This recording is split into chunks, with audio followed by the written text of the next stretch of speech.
Alors Eric, Ulysse 1780, le premier tome est sorti il y a déjà pas mal de temps. Qu'est-ce qu'on dit à ceux qui attendent impatiemment le tome 2? On dit bientôt. Je suis à la page 40, ancrée en noir et blanc. Sébastien Lamirande qui fait les couleurs est à la page 25-30 à peu près, il a 10 pages de moins que moi. Je termine dans le trimestre d'ici décembre les 15 dernières pages et l'album devrait sortir avant le printemps. Voilà. Comment s'est passée la jeunesse de cet album? C'est un projet qu'on t'a présenté ou c'est une Euh, collaboration plus étroite avec Dorisson? ça s'est- En fait, ça s'est présenté en deux temps. Il y a presque 7 ans, 8 ans, Xavier me contacte pour faire un projet qui est devenu de Sentinelle. Et à l'époque, je faisais Lune d'Argent, donc j'étais pris par un double album. On a reporté à plus tard notre collaboration, j'ai travaillé avec Arleston entre-temps. Et il m'a recontacté pour savoir si j'étais libre pour un prochain projet. Et il m'a présenté son Ulysse. Alors à l'époque, il était en devenir, il n'était pas terminé du tout. C'était plutôt une adaptation libre dans sa tête. Il y avait des notes, des pistes, mais il n'y avait pas de script. Tu connaissais le roman d'Homère? Ouais, je me le suis pris en troisième comme tout le monde.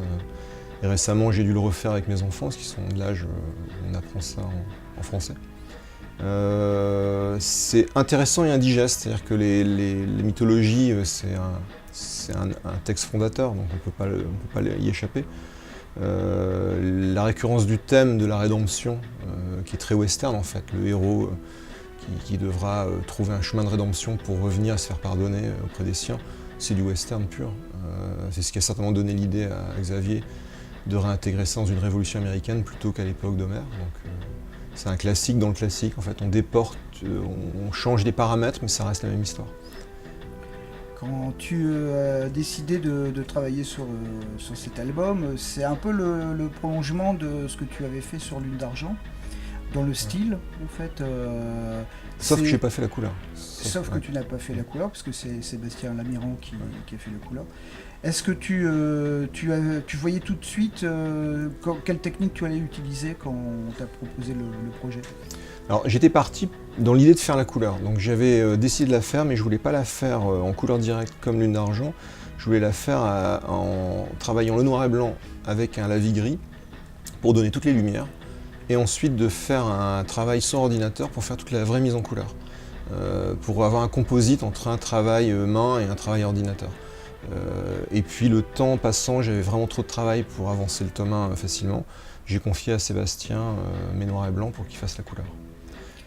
Le fait d'avoir des planches originales exposées ici, ça te permet de jeter un regard différent sur ton travail? Tu as du recul? Enfin, comment tu considères les expositions de planches originales quand ça te concerne?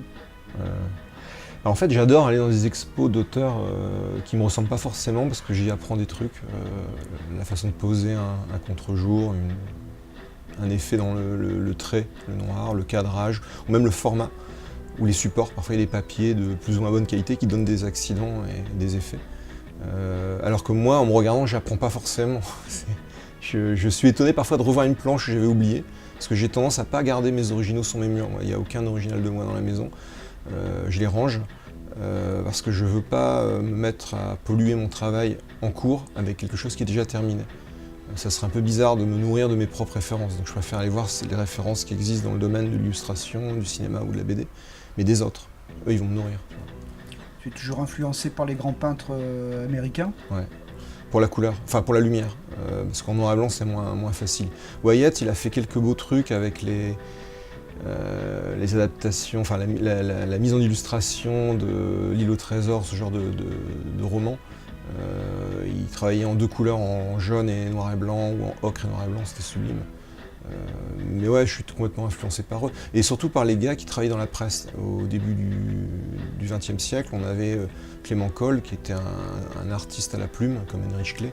Et alors l'ancrage est sublime. Et là, ouais, je prends un pied d'enfer. Parce que j'ai décidé de réancrer mes planches à l'ancienne, avec plume, pinceau, encre japonaise. Et quand on est comme toi, un professionnel aguerri, est-ce que ça t'arrive de faire une pause et de prendre un album BD d'un collègue, de le feuilleter pour Ouais. y trouver l'inspiration ou juste Ouais. petite lumière? Sur Ulysse, je l'ai fait souvent au début du tome 1 avec De La Fuente. Je l'ai redécouvert en noir et blanc alors que je l'avais lu il y a très très longtemps. Les rééditions de De La Fuente, c'est comme une mise à jour en fait. On se remet en mémoire la façon de poser les noirs. Alors je dis pas que ça m'a influencé en ligne directe parce que c'est quand même un genre très classique et qui me convient au niveau de l'œil. J'arrive à comprendre la façon dont il pose certains traits de plume, ça m'apprend des choses et j'essaie de le réintégrer dans mon travail. Et c'est comme prendre le costume de quelqu'un, le retailler à sa taille en fait. À propos de La Fuente, je me suis toujours demandé pourquoi ces dessinateurs espagnols qui sont quand même des génies du dessin n'ont jamais eu vraiment énormément de succès, en tout cas en France. Est-ce que justement ce classicisme, tu penses pas que ça rebute un peu le public français? Oui, c'est possible. C'est aussi une question d'époque. Je pense que les supports n'étaient pas les mêmes. À la grande époque de La Fuente, c'est les années fin 80, entre début 80 et fin 80, et il n'a pas accès au médium de la BD française. Il travaille dans la prépublication, dans À Suivre ou d'autres trucs. On ne voit pas beaucoup d'albums de lui.